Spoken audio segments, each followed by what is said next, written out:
I have had so many conversations with women in the past few weeks who are ready to build. They think they're ready to go into kind of a growth phase. They want to get stronger, put on some muscle. They want to eat more and come out of like the calorie deficit that they've been in for decades.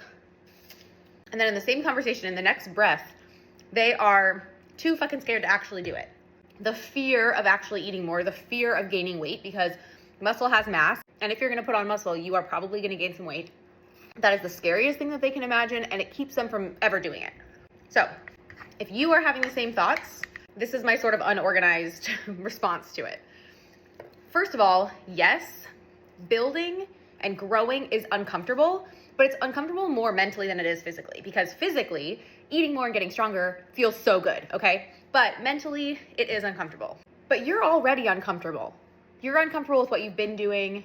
You're uncomfortable with how little you're eating. You're uncomfortable with how you don't seem to be getting any stronger or putting on any muscle. Like, you're already uncomfortable.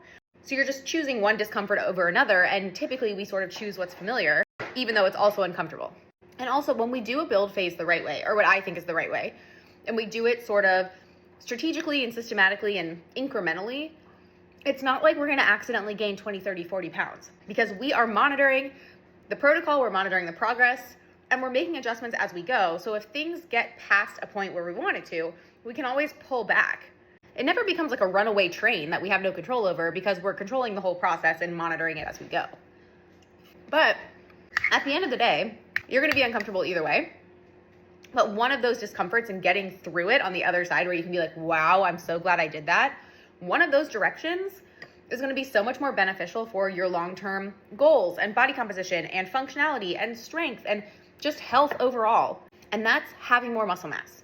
So if you have like kind of tapped out your ability to put on the muscle that you want to put on with what you're currently doing, the only other option is to push yourself in the other direction, eat a little bit more, gain a little weight, push a little harder in the gym. And on the other end of it, you're going to be so happy you did, because you're going to be able to eat so much more food and you're going to have the physique you want and you're going to be strong. Like, I can't think of a better outcome.